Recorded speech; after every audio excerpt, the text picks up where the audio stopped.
Activision believes that the merger between Microsoft and Activision is pro-competitive. Now, we started the letter talking about their opening statements, and now they're about to hammer the FTC's lawsuit because what they see as pro-competitive is being blocked, and they do not believe that is what the FTC should be doing. The FTC should be supporting competition in Activision's mind, and they see this as blocking competition.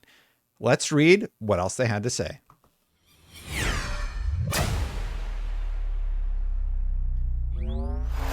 We're going to get right back into it. So if you watched the other video, this is right where we left off. The FTC ignores the significant benefit of the transaction in favor of a warped attempt to ignore the facts and rewrite antitrust law and settled precedent to protect Xbox's competitors from hypothetical harm that has no basis in marketplace realities. I told you this was spicy. They basically said, why are you protecting the competitors of Xbox? Like, have you really looked at the deal to see if this is good for consumers or not? Because they do not make a good case about why this would be negative for consumers. Two huge unions support this deal going through. This would offer more ways to purchase Call of Duty for consumers. There's nothing to indicate that things would be worse. There's definitely nothing to indicate that the arguments the FTC has made are good in their case. So let's keep reading what Activision had to say to the FTC.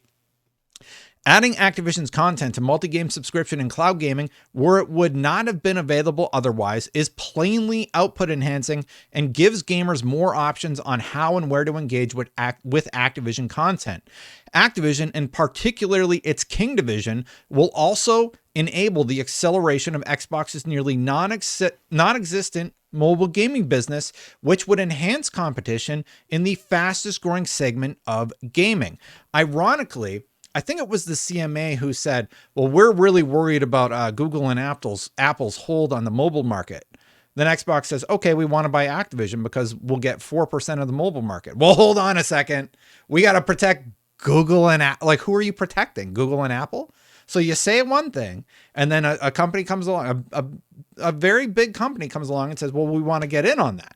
We want to be one of those competitors. And they say, hold up. No. Nah. I really think that this case is not strong for them. And I don't think it's going to go great. Anyway, and the transaction will ultimately expand the capital support and talent available to Activision's game development studios, driving further innovation in new games and technologies. I hadn't thought about this, but Activision, already a great studio, making great. I say great in terms of they're making games that sell. There's actually a lot of turmoil going on within Activision, right? But those developers are going to have a wider support system because they already have their teams available, and they're also going to be able to collaborate with people at Bethesda. They're going to be able to collaborate with people at Microsoft. They're going to have a wider support net than they did under Activision, believe it or not. And I hadn't really thought about that until Activision mentioned this. So in the same way that Sony supports their studios and allows like PC versions of a lot of their games to be released. The most recently announced, I believe, was Returnal, which I'm very excited to play on PC. Microsoft can also support those sort of cross collaborations for Activision. I don't think it's unheard of that would happen. Anyway, interesting thought. The FTC's disregard for these benefits to consumers and focus on supposed harms to Xbox's deep-pocketed competitors. That's like a dig right there. They're like, interesting that the deep-pocketed Sony is the one person that you're listening to because they're the only ones with a concern, and you're basically parroting exactly what those concerns are. That's really interesting after they went and lobbied in Washington, D.C. That's the way that I read that statement from Activision. Otherwise, why would they make mention to it, right? It betrays a fundamental disconnect between the FTC's theories and the antitrust law's underlying purpose, which is to protect competition, not competitors. And the reason I said it that way is because they're making a very succinct point here. They're like, your job, FTC, is to protect competition between companies, not one competitor. Your job isn't to protect Sony. It's not. And the whole case is built around the idea of protecting Sony, or at least that's how it's read. And that's why they say, oh, well, Sony's going to have to do some different stuff. Yeah, who cares? That's not your job. Does it negatively impact consumers? Call of Duty is going to be available for the next 10 years exactly as it has been. The status quo is going to be retained on the PlayStation platform, right? They have no case. The case just seems incredibly flimsy. And Activision's saying, like, your job is to protect consumers, not competitors. What are you doing? Anyway, the FTC is asking this court to protect the world's largest gaming companies from further competition from Xbox, and thereby turning antitrust on its head. Blinded by ideological skepticism of high-value technology deals and by complaints from competitors, the FTC has not only lost sight of the realities of the intensely competitive gaming industry, but also the guiding principles of our nation's antitrust laws. Damn. When whoever wrote this, the guy's name who wrote this, the person who signed it, his last name is Sunshine. So Mr. Sunshine, who wrote this, brought the spice that day. I believe it's Mr. Sunshine. I laughed when I read that because I thought it was really funny. The remainder of the document. Now, this is the part of the document, if you watch the Microsoft video, where they just basically deny everything. There's some interesting stuff in there. But before we get into it, if you've watched for 6 minutes and 40 seconds and you've enjoyed the content that I have here, please consider hitting that subscribe button. I've talked about it a lot in my videos. I have this goal of hitting 100,000 subscribers. So if you like the content, half of you are not subscribed, right? I would hit my goal of 100,000 subs today if all of you hit that subscribe button. So if you would consider that and you enjoyed my content, that's it. Just hit subscribe. That's all I would like. Thank you so much, everybody. Let's continue on. So they're going to say this a lot in the next segment. All allegations not expressly admitted herein are denied. So basically they deny everything that the FTC said in their document. I have the FTC document over here. Available should we want to reference it. The United States of America before the FTC, Lena Khan, chair, and the people who wrote it. And we can reference it because there are a few points where we might want to jump back. So let me just scroll through here because it's going to go sort of quick. But already in the first paragraph, they said a few interesting things. As to the allegations of the second sentence of paragraph 1, Activision specifically denies that only a small group of firms are capable of developing standout video games for video game consoles. On the contrary, many video game companies other than Microsoft and Activision have published and or developed highly anticipated and financially successful video games over the past 20 years.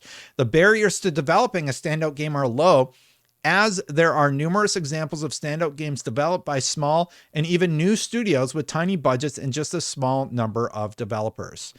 That's true. Many massive games have come along. Many games have competed with Call of Duty, or at least attempted to.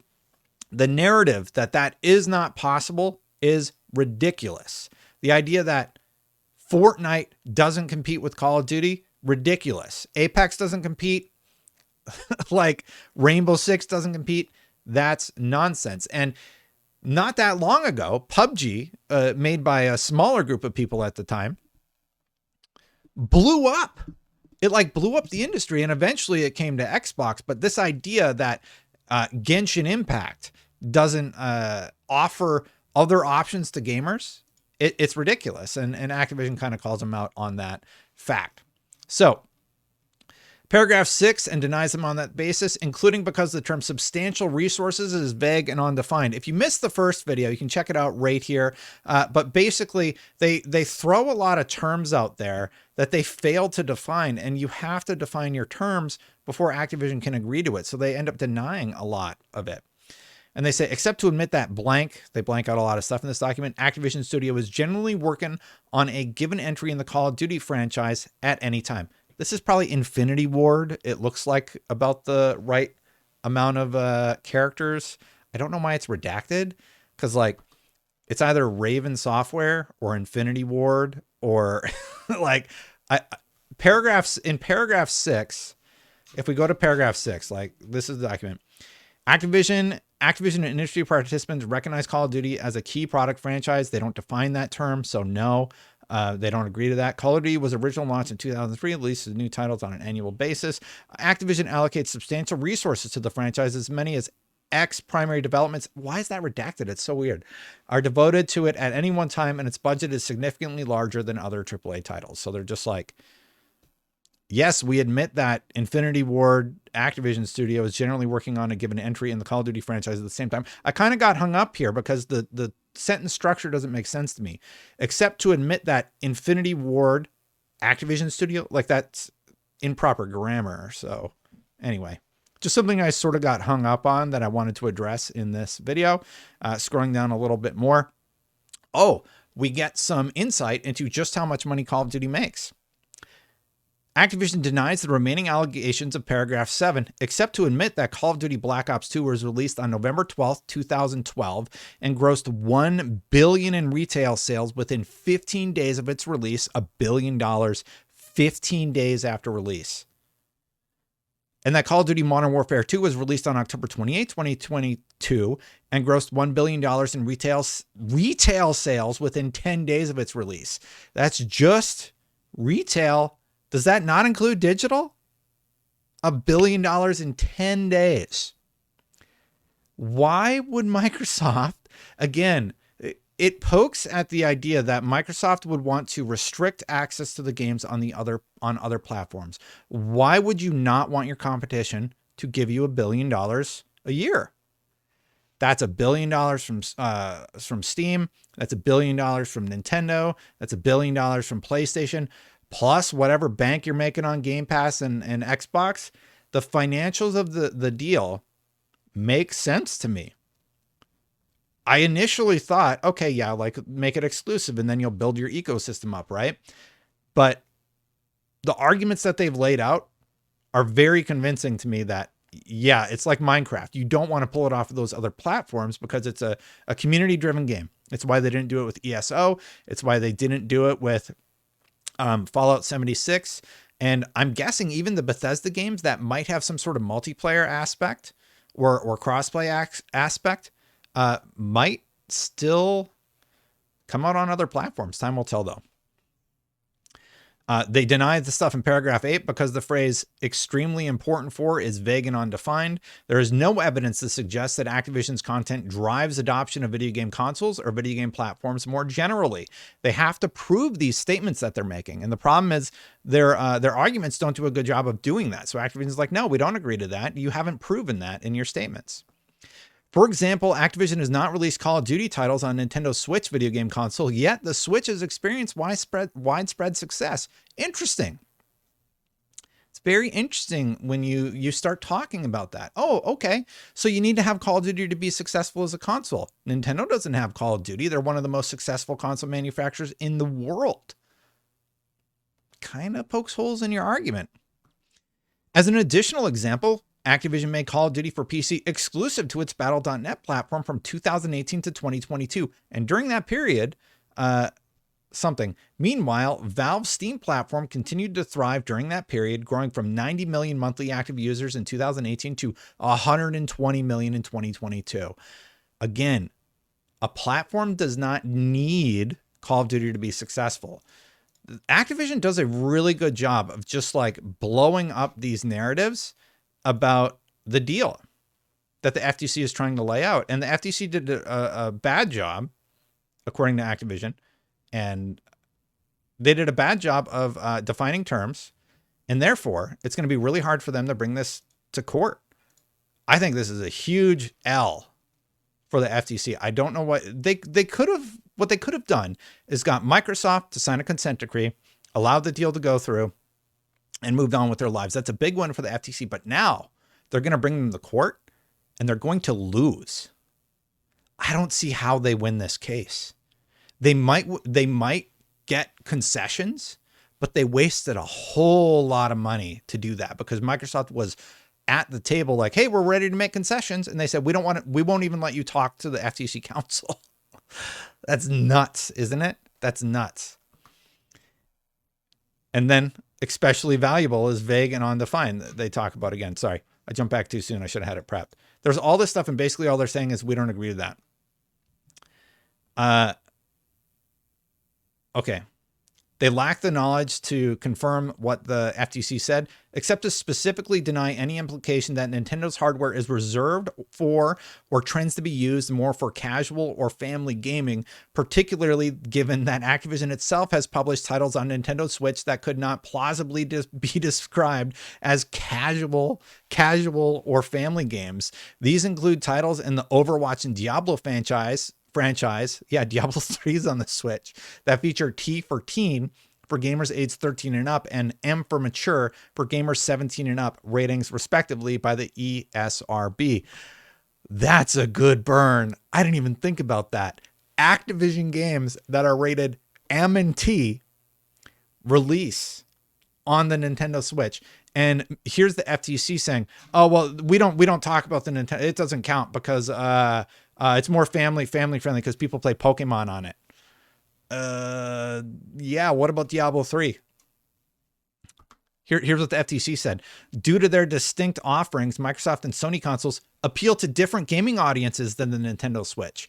While Xbox Series X and PS5 consoles offer more mature content for more serious gaming, Nintendo's hardware and content tends to be used for more casual and family gaming. Yeah, more casual games like, Skyrim.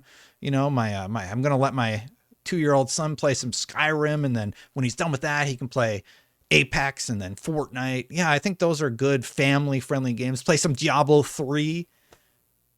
Clearly, the FTC doesn't know what they're talking about when it comes to what games are available on the Switch. We might have a perception that the Switch is family-friendly, but Activision further denies that such distinctions are competitively relevant and denies any implication that Nintendo Switch appeals to a different gaming audience than Microsoft and Sony consoles. In fact, young adults aged 20 to 25 make up the largest share of the Switch's player demographic, and adults well into their 40s make up a significant portion of the Switch's user base. Whoops! Family-friendly kid content. Okay, well, most people are 20 to 25, and there is a large segment that's 40. Yeah, guess what? Us 40-year-olds, yeah, I still play the Switch.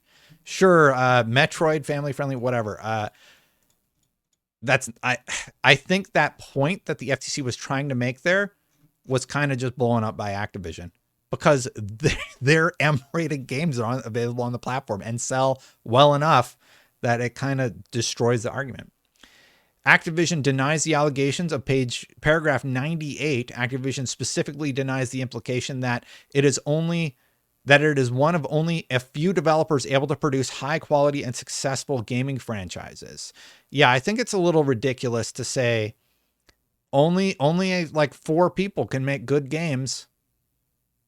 Tunic just came out made by one person and it was great. Like, how do you define high quality? How do you define successful? The amount invested into a game like Tunic was very low, and it's very clearly made enough profit for that 1-2 people to make a ton of money. Super Meat Boy is another example, just off the top of my head, right? That argument is invalid. And the conclusion of the FTC document, seeing we're at the 20-minute mark, I'm so glad I broke these up again. The complaint fails to state a claim upon which relief can be granted. The complaint fails to allege any harm to competition, and the complaint fails to allege any harm to consumers or consumer welfare. This whole denial is verbatim what Microsoft said. Basically, it's not going to hold up. The commissioner's charges under Section 5 of the FTC Act are unlawful. Like, this is going to get destroyed in court. And finally, here it is, everybody. The signature that had me cracking up. Stephen C. Sunshine. That's his name. That's the name of the person who signed it. Mr. Sunshine. That's what I would call him. The person who opened this up, basically saying that it reeks of desperation. My goodness. Wow. So that was a very, very spicy letter that Activision sent to the FTC. Activision doesn't really have anything to lose. They're like, you're going to screw us out of billions of dollars. We're not happy about it. Here's what we have to say. And they went ham with this letter. Wow. It's spicy. It's fun to read, right? I hope you enjoyed this content. Hey, I asked you earlier, but if you're still watching now, come on. Like, really? You just click a button and you help me out. I appreciate it very much. Thank you to everybody who has subscribed, by the way. I am very humbled by the amount of growth I've seen this year, and it's been an amazing 2022. Hopefully the channel can keep growing from here. A big thank you to the members. Some of these members have been supporting me for like 2 years now. Thank you, Floyd, Connor, Geezer, all the people on this list. I appreciate it. If you want to become a member, it's right down there. I post all these videos without ads. I'm going to get out of here. I have like a bunch more videos I want to record. Stuff keeps happening about this. But if you want to see the first part of this, you can check it out right here, or it's on the other side. I forget all the time. I'm going to catch you for the next one. Bye for now, everybody.